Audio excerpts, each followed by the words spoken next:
श्रीजगदम्बार्पणमस्तु।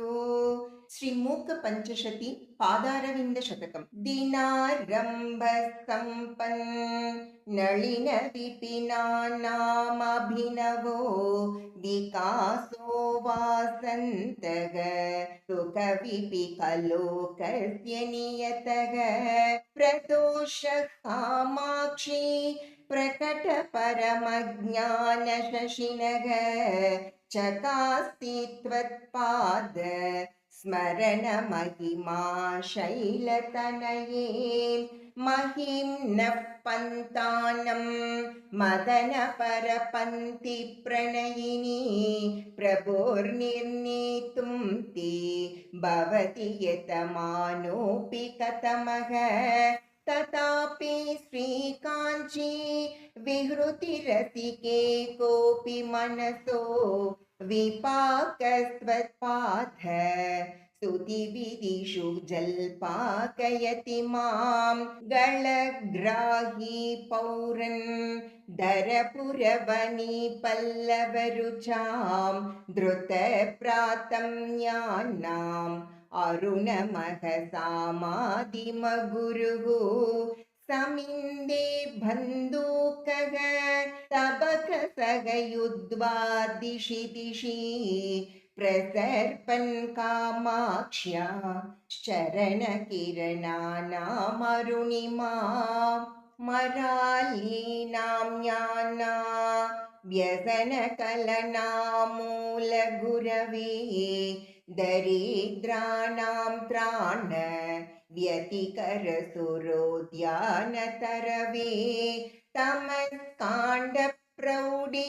प्रकटनतिरस्कारपटवे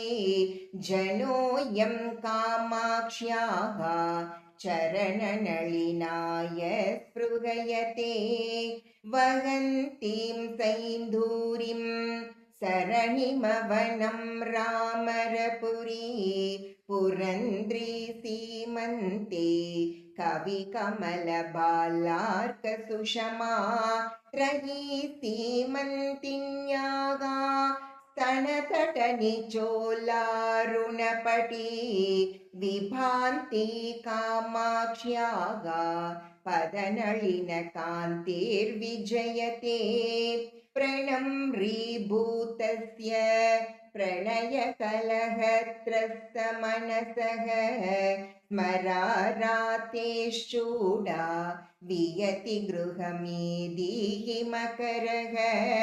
ययो सान्ध्यां कान्तिं वहति सुषमाभिश्चरणयोः तयोर्मे कामाक्ष्या हृदयमपतन्त्रं विहरताम् ययोः पीठायन्ते विबुधमुकुटीनां पटलिका ययो सौदायन्ते स्वयमुदयबाजो भनितयः ययोर्दासायन्ते सरसिजभवाद्याश्चरणयोः तयोर्मे कामाक्ष्या दिनमनुवरीवर्तु हृदयम् नयन्ति सङ्कोचं सरसिजरुचं दिक्परिसरे सृजन्ति लौहित्यं नखकिरणचन्द्रार्धकचिता कवीन्द्राणां हृत्कैरवविकसनोद्योगजननी स्फुरन्ति कामाक्ष्याः चरणरुचिसन्ध्या विजयते विरावैर्माञ्जीरैः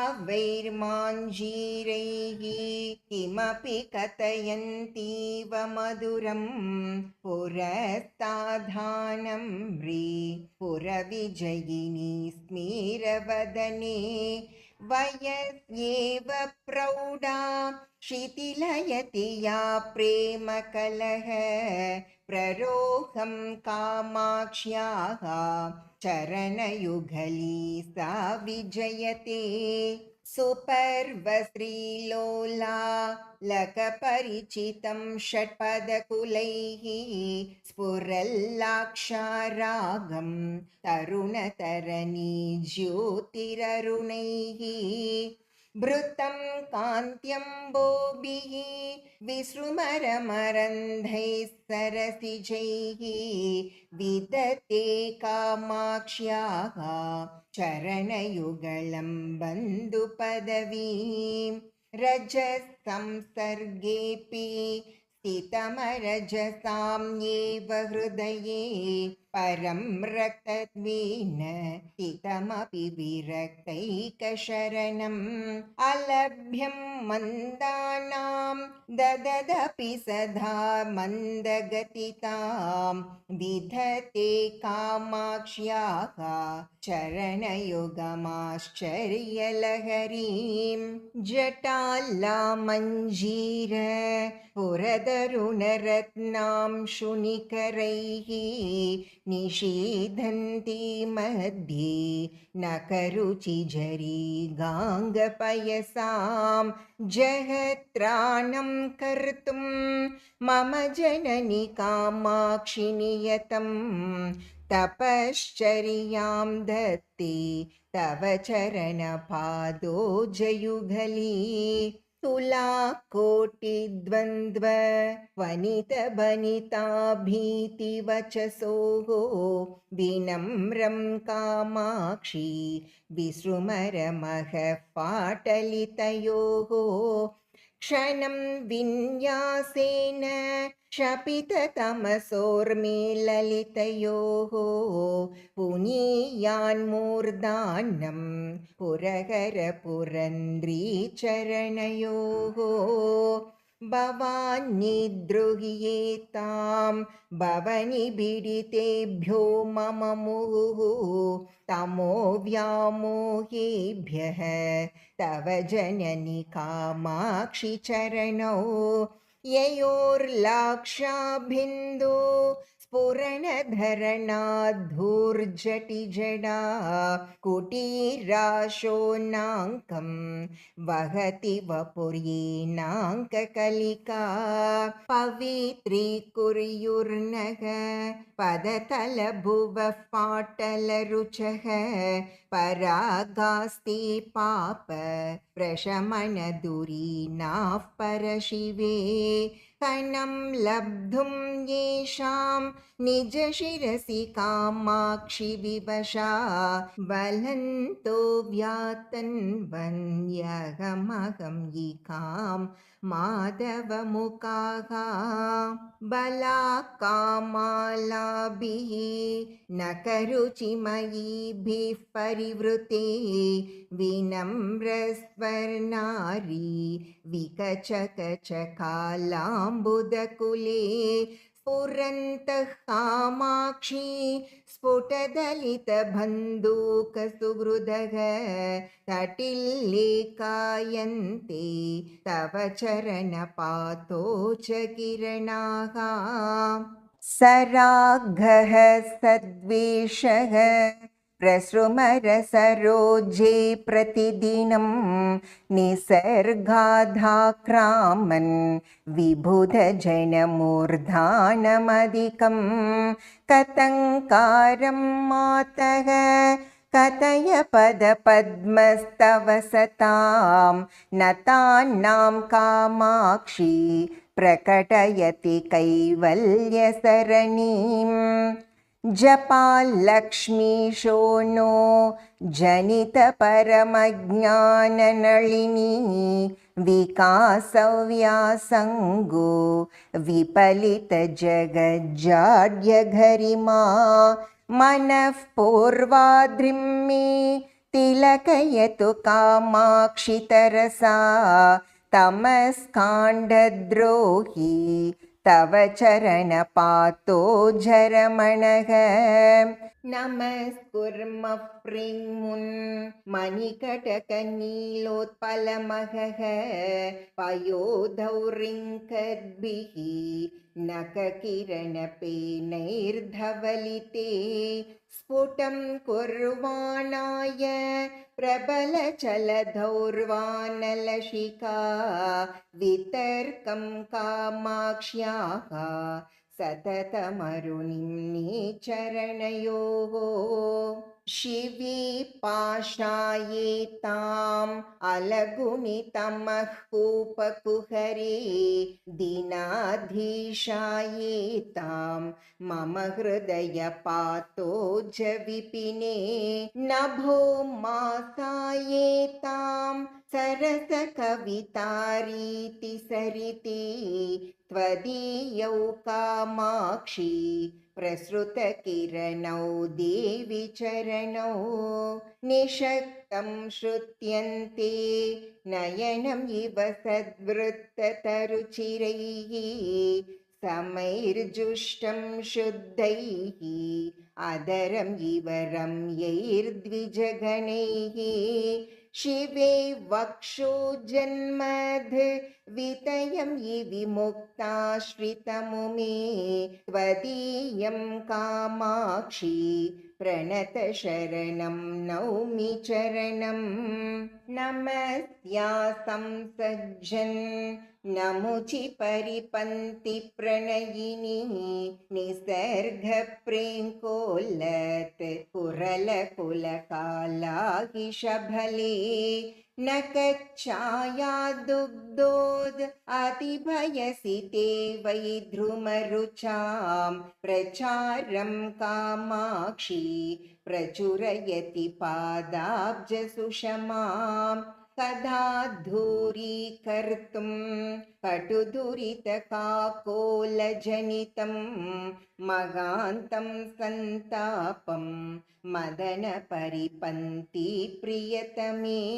क्षणाते कामाक्षी त्रिभुवनपरितापहरणे पटीयां संलप्स्ये पदकमलसेवामृतरसं ययो सान्ध्यं रोचिः सततमरुणिं निस्पृहयते ययोश्चान्द्रीकान्तिः परिपतति दृष्ट्वा नखरुचिं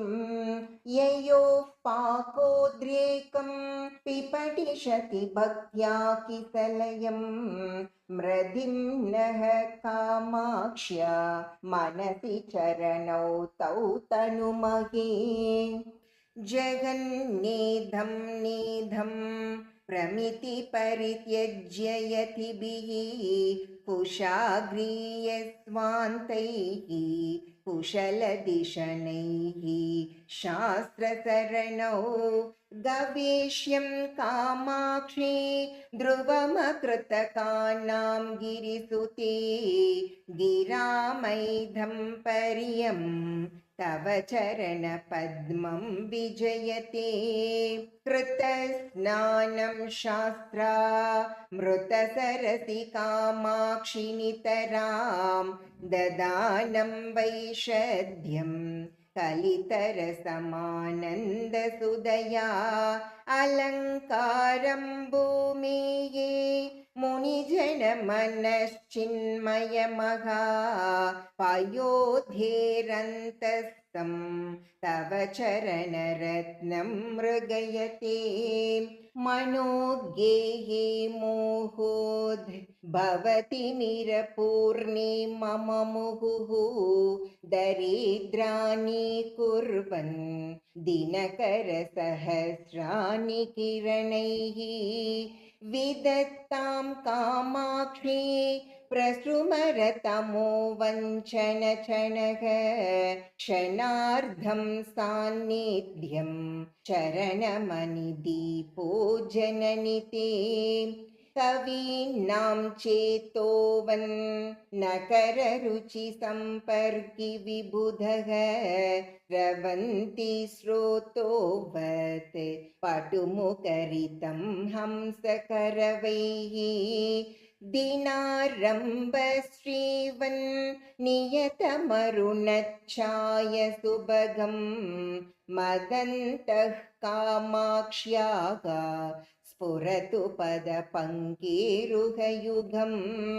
सदा किं सम्पर्कात् प्रकृतिकठिनैर्नाकिमुकुटैः तटैर्निहाराद्रैः अधिकमनुना योगी मनसा विभिन्ते सम्मोहं शिशिरयति भक्तानपि दृशाम् अदृश्यं कामाक्षी प्रकटयति ते पादयुगळम् पवित्राभ्यामम्भ प्रकृतिमृदुलाभ्यां तव शिवे पदाभ्यां कामाक्षी प्रसभमभिभूतैः सचिकितैः प्रवालैरम्बोजैः अपि च वनवासव्रतदशाः सदैवारभ्यन्ते परिचरितनानाद्विजगणैः चिरादृश्या हंसैः कथमपि सदा हंससुलभं निरस्यन्ति जाड्यं नियतजडमध्यैकशरणम् अदोषव्यासङ्घा सततमपि दोषाप्तिमलिनं पयोजं कामाक्ष्याः परिहसति पादाब्जयुगले सुरानामानन्द प्रबलनतया मण्डनतया न केन्दुज्योत्स्नाभिः विसृमरतमः खण्डनतया पयोजश्रीद्वेष व्रतरततया त्वच्चरणयोः विलासः कामाक्षी प्रकटयति नैषाकरदशां सितिं नाकान्तीनां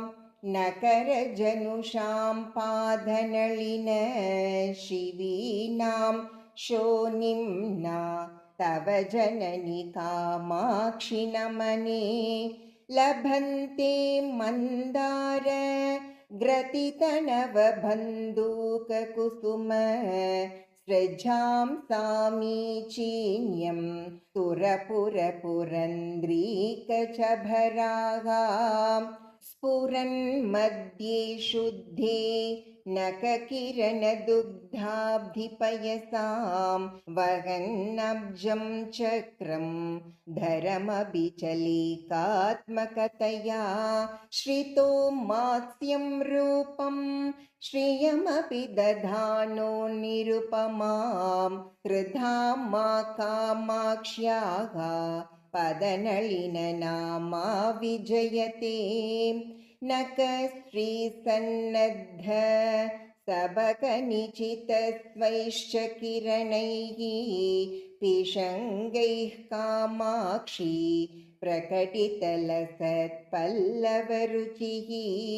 सतां गम्यशङ्के सकलफलधाता सुरतरुः त्वदीयः पादोऽयं तुहिनगिरिराजन्यतनये वषट्कुर्वन्माञ्जीरजकलकलैः कर्मलहरी हवींषि प्रोद्दण्डं ज्वलति परमज्ञानदहने महीयान् कामाक्षी स्फुटमहसि जोहोति सुधियां मनोवेद्यां मातः तव चरणयज्वा गिरिसुते महामन्त्रं किञ्चिन् मणिकटकनाथैर्मृदुजपन् क्षिपन्दिक्षु स्वच्छं नखरुचिमयं भास्मनरजः नतानां कामाक्षी प्रकृतिपडुरुच्चाट्य ममता पिशाचिं पादोऽयं प्रकटयति ते मान्त्रिकदशाम् उदिते बोधेन्दौ तमसि नितरां जग्मुषि दशां दरिद्रां कामाक्षी प्रकटमनुरागं विदधति सितेन्नाच्छाद्याङ्गं न करुचि पटेनाङ्घ्रियुगली पुरन्द्री ते मातः स्वयमभिसरत्येव हृदयं दिनारम्भसम्पन् नलिनविपिनानामभिनवो विकासो वासन्तः सुखविपिकलोकस्य नियतः प्रदोषः कामाक्षीं प्रकटपरिमज्ञानशशिनः चकास्ति त्वत्पाद स्मरणमहिमा शैलतनये धृतच्छायं नित्यं सरसिरुहं मैत्रीपरिचितं निदानं दीप्तीनां निखिलजगतां बोधजनकं मुमुक्षूणां मार्ग प्रतनपटुकामाक्षिपदवीं पदं ते पातङ्गीं परिकलयते पर्वतसुते शनैस्तीर्त्वा मोहाम्बुधिमतसमारूढमनसः रमाकैवल्याख्यां सुकृतिसुलभां सौदवलभीं लभन्ते निःश्रेणीम् इव झटिति कामाक्षि चरणं पुरश्चर्याभेस्ति पुरमतनसीमन्तिनि जनाः प्रचण्डार्तिक्षोभ प्रमतनकृते प्रातिभसरेत् प्रवाहप्रोदण्डी करणजलधाय प्रणमतां प्रदीपाय प्रौढे भवतमसि कामाक्षि चरण प्रसादौन्मुख्याय बृहयति जनोऽयं जननि ते मरुद्भिः संसेव्या सततमपि चाञ्चल्यरहिता सदारुण्यं यान्ति परिणतिदरिद्रान् सुषमा गुणोत्कर्षान्माञ्जीरज कलकलैस्तर्जनपटुः प्रवालं कामाक्ष्याः परिहसति पादाब्जयुगलीं जगद्रक्षाधक्षा जलजरुचिशिक्षा पटुतरा सुरैर्नम्या रम्या सततमभिगम्या बुधजनैः द्वयी लीलालोला श्रुतिषु सुरपालादिमुकुटी तटी सीमाधामा तव जननि कामाक्षि पदयोः गिरां धूरौ चोरौ जडिमतिमिराणां कृतजगद् परित्राणौ शोणौ मुनिहृदयलीलैकनिपुणौ नखैस्मेरौ सारौ निगमवचसां खण्डितभव ग्रहोन्मादौ पादौ तव जननि कामाक्षि कलये अविश्रान्तं पङ्कं यदपि कलयन्यावकमयं निरस्यन् कामाक्षि प्रणमनजुषां पङ्कमखिलं तुलाकोटिद्वन्द्वं दददपि च कच्छन्न तुलतां गिरां मार्गं पादो गिरिवरस्तुति लङ्घयति ते प्रवालं सौरीढं विपिनविवरे वेपयति या स्फुरल्लीलं बालातप मधिकभालं वदति या रुचिं सान्ध्यां वन्द्यां विरचयति या वर्धयतु सा शिवं मे कामाक्ष्याः पदनलिनपाडल्यलहरी किरिञ्ज्योत्स्नारीतिं नखमुखरुचाहंसमनसां वितन्वानः प्रीतिं विकचतरुणाम्बोरुहरुचिः प्रकाशः श्रीपादः तव जननि कामाक्षि तनुते शरकालप्रौढिं शशिशकलचूडप्रियतमे नखाङ्कुरस्मेर द्युतिविमलगङ्गाम्भसि सुखं कृतस्नानं ज्ञानां मृतममलमास्वाद्य उदञ्चन्मञ्जीरः पुरणमणिदीपे मम मनोज्ञे कामाक्ष्याः चरणमणिहर्म्ये विहरतां भवाम्भोदौ नौकां जडिमविपिने पावकशिखाम् अमर्त्येन्द्रादीनाम् आदिमुकुटं उतं सकलिकां जगत्तापे ज्योत्स्नाम् अकृतकवचः पञ्जरपुटे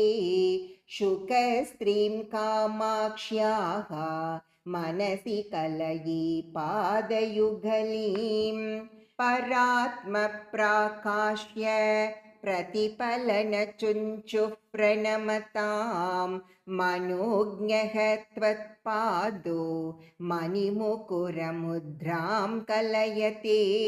यदीयां कामाक्षी प्रकृतिमसृणा शोधकदशां विधातुं चेष्टन्ति बलरिपुवधूटी कचभराः